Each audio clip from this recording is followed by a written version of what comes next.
Bonjour à tous et bienvenue sur Sanitas Arte. Aujourd'hui, cette vidéo est dédiée à un phénomène souvent méconnu et mal compris, j'ai nommé l'hydrocution. Nous allons explorer en profondeur les différents aspects de l'hydrocution depuis sa physiopathologie jusqu'à sa prise en charge médicale. Et juste avant de commencer, aidez-nous à faire connaître notre chaîne en vous abonnant ainsi qu'en partageant cette vidéo et bien sûr, pensez à lui mettre un pouce en l'air. L'hydrocution, également connue sous le nom de choc thermique, se produit lorsque le corps est soumis brusquement à une variation de température, généralement lors de l'immersion dans l'eau froide après une exposition prolongée à une source de chaleur, ou vice-versa. Cette brusque transition thermique peut entraîner une série de réactions physiologiques graves. Au moment de l'immersion, la température de la peau diminue rapidement, provoquant une vasoconstriction périphérique ainsi qu'une augmentation du rythme cardiaque et de la pression artérielle.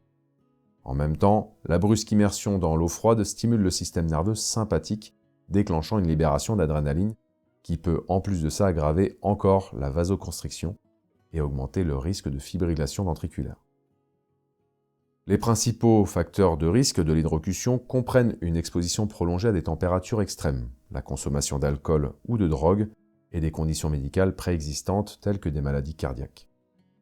La présentation clinique de l'hydrocution peut varier en allant de symptômes mineurs, tels que des frissons et des difficultés respiratoires, à des complications graves, telles que la perte de conscience, l'arrêt cardiaque et la noyade.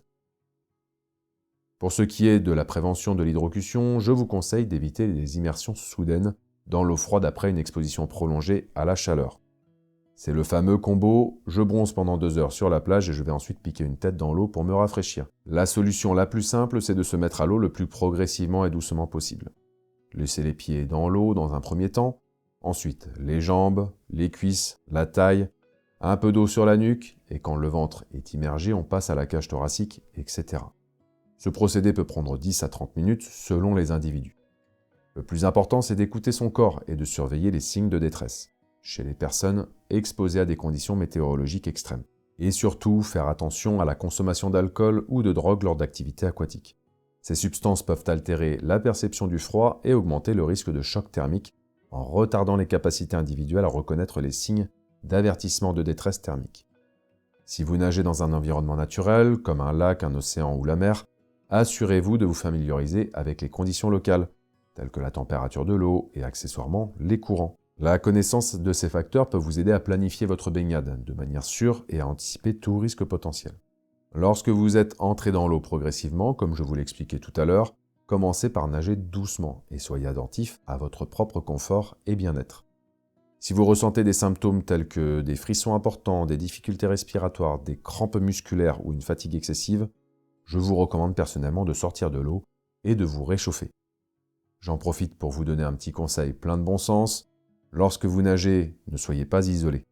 Faites en sorte d'être accompagné par une personne qui peut vous fournir une assistance en cas d'urgence, comme une noyade ou tout simplement, pour vous aider à reconnaître des signes d'avertissement de détresse thermique. En conclusion, l'hydrocution est un phénomène potentiellement mortel qui nécessite une compréhension approfondie de sa physiopathologie et une prise en charge médicale rapide et appropriée. Mon objectif avec cette vidéo est de vous sensibiliser au danger de l'hydrocution en vous informant sur les tenants et les aboutissants, ainsi qu'en démystifiant des rumeurs ou des croyances populaires telles que le fameux « manger avant de se baigner c'est dangereux car il y a un risque d'hydrocution ».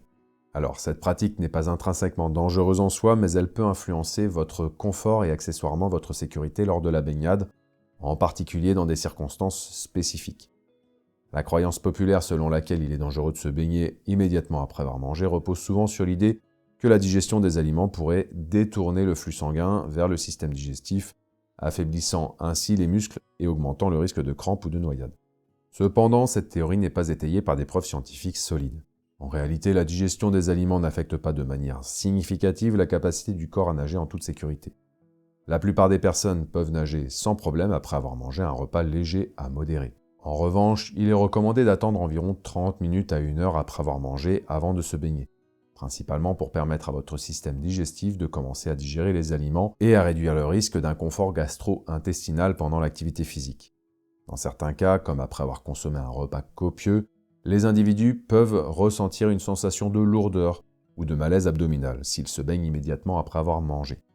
Cela peut rendre la baignade moins agréable, mais ça ne représente généralement pas un danger sérieux pour la santé, sauf dans des circonstances infinitésimalement exceptionnelles. Très bien, cette vidéo touche à sa fin. Désolé pour ceux qui attendaient une présentation de synergie d'huile essentielle. Aujourd'hui, c'est un peu exceptionnel. J'essaye de traiter une question qui m'est de temps en temps posée, en espérant que ces informations vous seront malgré tout utiles. Pensez à vous abonner, à mettre un pouce en l'air et surtout à partager notre contenu avec votre entourage. C'est un geste qui nous aide énormément. Dans tous les cas, merci de nous avoir suivis aujourd'hui. Écrivez-moi vos questions, vos suggestions ou autres dans la section commentaires. Comme d'habitude, je réponds à tout le monde. Je vous dis à très bientôt sur Sanitas Arte pour de nouvelles vidéos. Et en attendant, prenez soin de vous.